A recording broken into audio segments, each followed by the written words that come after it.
Hello students, मैं JP Agnihotri. आज class 11th के फर्स्ट यूनिट रसायन शास्त्र की कुछ मूलभूत अवधारणाएं, some basic concept of chemistry को सेकंड टॉपिक हम शुरू करने जा रहे हैं, जिसमें mostly law of chemical combination बताएंगे। केमिकल कॉम्बिनेशन मतलब जो भी रासायनिक अभिक्रिया होती है रसायन शास्त्र में, वो कुछ नियमों के तहत ही संपन्न होती है। मतलब उसमें नियम फॉलो होते हैं। Means various reaction we can to know that chemical reactions between two or more than two substances are governed by some laws. These are known as law of chemical combinations. It's 5. ये 5 है।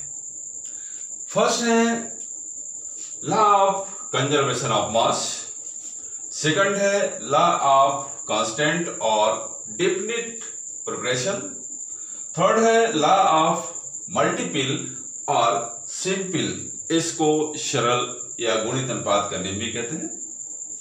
Fourth है गैल्यूशेक का आयतन संबंधी नियम जो gas related है, और पांचवा है एवोगैड्रोस लॉ। मतलब इसमें एक पहला है जो द्रव्य के संरक्षण का नियम यानी law of conservation of mass, दूसरा इसमें निश्चित अनुपात का नियम, तीसरा गुणित अनुपात का नियम, चौथा है गैल्यूशेक का आयतन संबंधी नियम, और पांचवा आपको हमने बता दिया एवोगैड्रोस लॉ।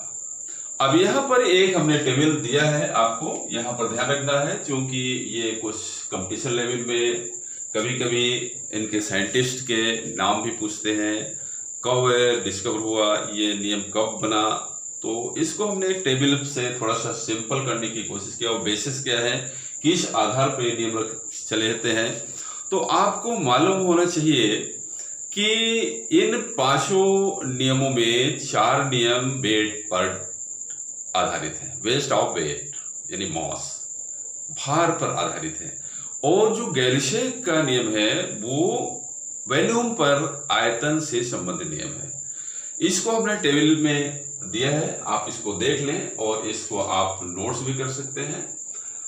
इसमें फर्स्ट लॉ को लोमोनोसोव ने दिया था 1756 में, ये भी वेट पर आधारित है। जो सेकंड लॉ है निश्चित अनुपात का नियम जिसको बोलते हैं डेफिनिट प्रोपोर्शंस लॉ, इसको प्राउस्ट ने दिया था 1799 में, ये भी वेट पर रिलेटेड है। जो थर्ड है गुणित अनुपात का नियम यानी या सरल अनुपात का नियम मल्टीपल्स लॉ, इसको जॉन डॉल्टन ने दिया था सन 1803 में। चौथा जो गैल्यूशेक ने अपना दिया, ये वॉल्यूम पर रिलेटेड है, गैस के आयतन संबंधी नियम है, इसको गैल्यूशेक ने दिया था सन 1808 में। और एवोगैड्रो लॉ जो एवोगैड्रो ने दिया है, हालांकि ये नंबर ऑफ पार्टिकल्स पर है but it is related weight, तो इसको आप वेट पे रिलेटेड भी मान सकते हैं।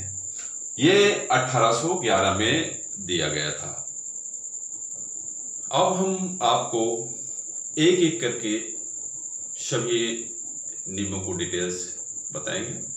सबसे पहले है द्रव्य के संरक्षण का नियम यानी law of conservation of mass. द्रव्य के संरक्षण के नियम का आधार ऊर्जा संरक्षण का नियम है। जिस तरह से ऊर्जा के संरक्षण के नियम के आधार पर ऊर्जा को ना तो उत्पन्न किया जा सकता है और ना ही नष्ट किया जा सकता है, उसको एक रूप से दूसरे रूप में केवल परिवर्तित किया जा सकता है। ठीक इसी तरह से उसी के आधार पर ये नियम भी रिलेटेड है, सेम है, कि द्रव्य को ना तो उत्पन्न किया जा सकता है न ही नष्ट किया जाता है। नॉट फॉर्मेड नॉट डिस्ट्रॉयड, न तो आप उत्पन्न कर सकते हैं और न ही उसको नष्ट कर सकता है। केवल उसको एक रूप से दूसरे रूप में परिवर्तित किया जा सकता है। क्योंकि इसको लोमोनोसोव ने सर्वप्रथम दिया था, इसके बाद इसको लेवोजियर और लैंडोट आदि वैज्ञानिकों ने इसको प्रूफ किया। यहाँ पर हम आपको इस नियम से रिलेटेड कुछ प्रैक्टिकल प्रयोग उन्होंने जो किया था, लेवोजियर का प्रयोग पहले हम बता रहे हैं, इसके बाद लैंडोट का प्रयोग बताएंगे, और उन्होंने सिद्ध किया कि वास्तव में द्रव्य अविनाशी है, संरक्षित है और इसको किसी भी परिस्थिति में नष्ट नहीं किया जा सकता है। ये बेसिस ऑफ वेट, भार पर आधारित है। तो सबसे पहले हम लेवोजियर का प्रयोग बताएं। उन्होंने लेवोजियर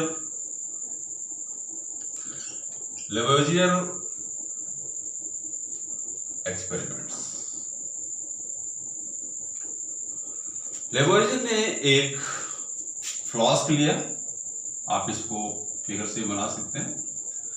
एक फ्लास्क लिया, उसमें लगभग हाफ इसमें सैंड यानी बालू उन्होंने भरा।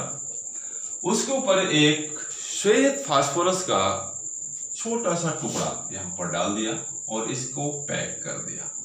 पैक्ड हो गया। अब इसको हीट किया गया, उन्होंने गर्म किया। गर्म करने के पहले उन्होंने इसको तौला था।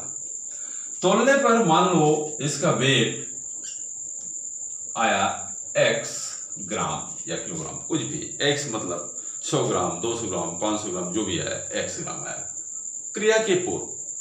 अब इसके बाद इस फ्लास्क को गर्म किया गया। गर्म करने पर क्या हुआ कि यहां पर ये जो श्वेत फास्फोरस है ये जल उठा और जल करके ये पूरा फ्लास्क P2O5 फास्फोरस पेंटाऑक्साइड के धुएं से पूरा का पूरा यह भर गया है। P2O5 का धूम्र बना, यानी रिएक्शन हुआ। अब वो सॉलिड गैसेस में कन्वर्ट हो गया। जब इसको क्रिया के बाद यानी गर्म करने के बाद जब ये धुआं में परिवर्तित हुआ, इसको भी दोबारा फिर से वेट किया गया, तब भी यही सेम वेट आया, मतलब उसका x ग्राम ही रहा, उसके वेट में कोई भी परिवर्तन नहीं हुआ, जिससे द्रव्य के संरक्षण की पुष्टि होती है। इसी प्रकार से लैंडोल्ट ने भी अपना एक प्रयोग किया था, जिसमें उन्होंने एक H आकार की एस शेप्ड कांच की एक नली लिया।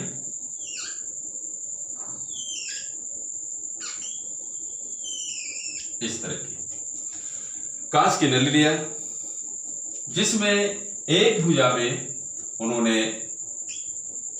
NaCl डाला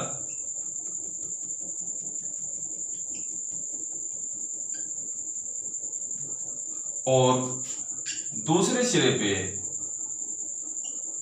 AgNO3 डाला। यहां पर दूसरे सिरे। इसके बाद इसको, क्योंकि ये कांच की ट्यूब थी, इसको पिघला करके इसका मुंह बंद कर दिया गया।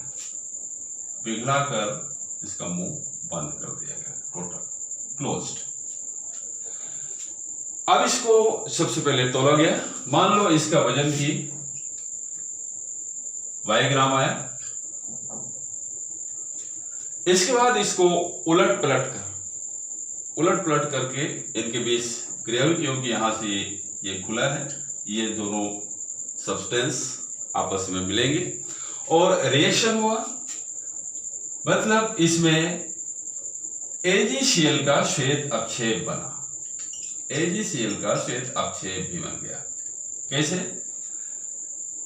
Ag, यहां पर आप देख लें, AgNO3 plus NaCl equal to AgCl plus NaNO3, ये AgCl PPT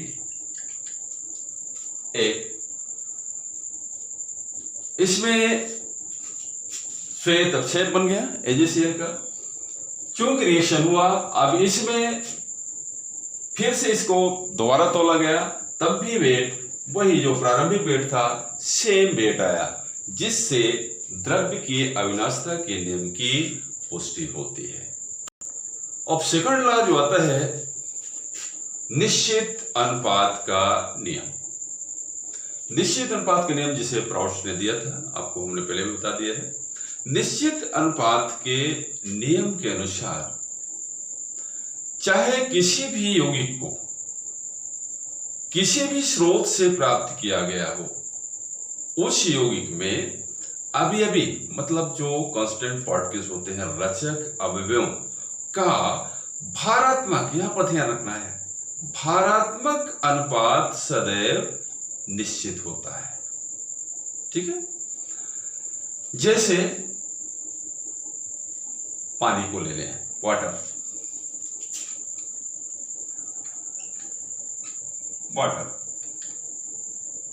यदि इसका फार्मूला है H2O, पानी सबसे बड़े उदाहरण है पानी।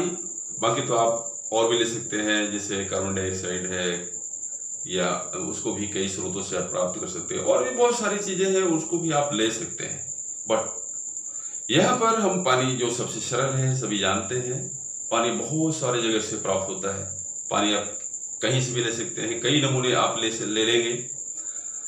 जैसे मान लो कि हमने वर्षा का जल लिया, इकट्ठा किया, किसी पोखर या गड्ढे से ले सकते हैं, किसी झील से लिया आपने तीसरा नमूना, चौथा आपने कुआं से लिया, पांचवा अपने हैंडपंप से लिया, हैंडपंप से लिया, और समुद्र से ले लिया।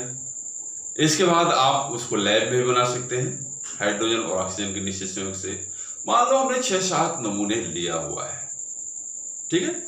अब उन 7 नमूनों का विश्लेषण यदि किया जाए तो उसमें हम देखते हैं प्रत्येक नमूने में हाइड्रोजन और ऑक्सीजन का भारात्मक अनुपात सदैव 2:16 या 1:8 का ही रेशियो आता है, अनुपात आता है, जिससे स्थिर अनुपात के नियम की पुष्टि होती है। ठीक है, इसी तरह से अब हम तीसरा, थर्ड लॉ ऑफ मल्टीपल और सिंपल प्रिपरेशंस, यानी गुणित अनुपात का नियम।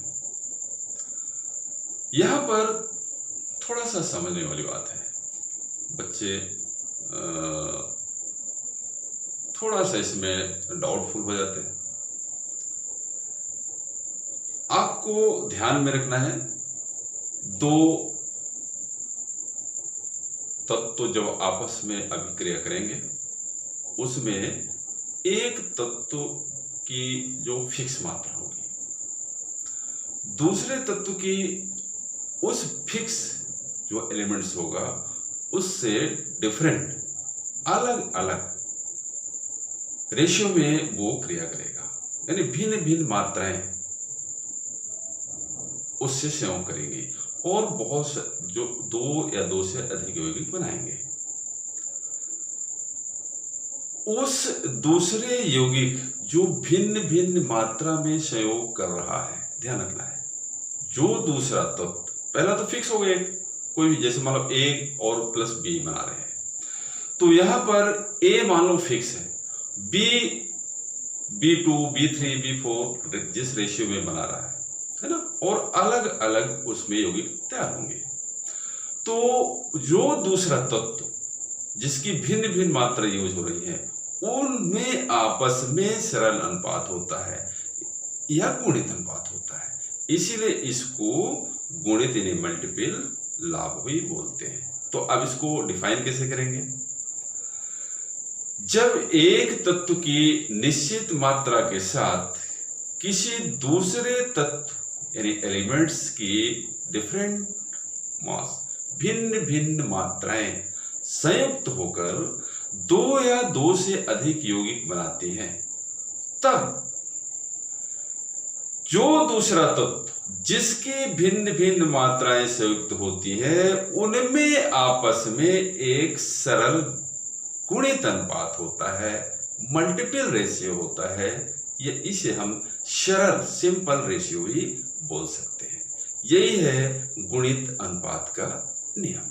जैसे अब आपको देखना है, जैसे मान लो कि यहां पर कार्बन प्लस ऑक्सीजन, ये दो एलिमेंट्स हैं, एक है कार्बन और दूसरा है ऑक्सीजन। यहां पर यदि कार्बन की फिक्स मात्रा मान लो कि 12 ग्राम है, ठीक है ना, प्लस ऑक्सीजन यहां पर मान लो 16 ग्राम, मिलकर के यहां पर CO बनाया, कार्बन मोनोऑक्साइड। अब ये कार्बन की फिक्स मात्रा 12 ग्राम प्लस ऑक्सीजन की 16 गुणे 2 O2 यानी 32 ग्राम, ये मान लो CO2 बना रहा है। दूसरा कंपाउंड हो गया। अब तीसरा, यहां पर कार्बन की 12 ग्राम मात्रा और ऑक्सीजन की 48 ग्राम, 3O बेस बनाएगा CO3, 3O 48 ग्राम। यहां पर तीन कंपाउंड्स बने, 16 CO carbon monoxide, carbon dioxide और कार्बन ट्राइऑक्साइड मतलब कार्बोनेट।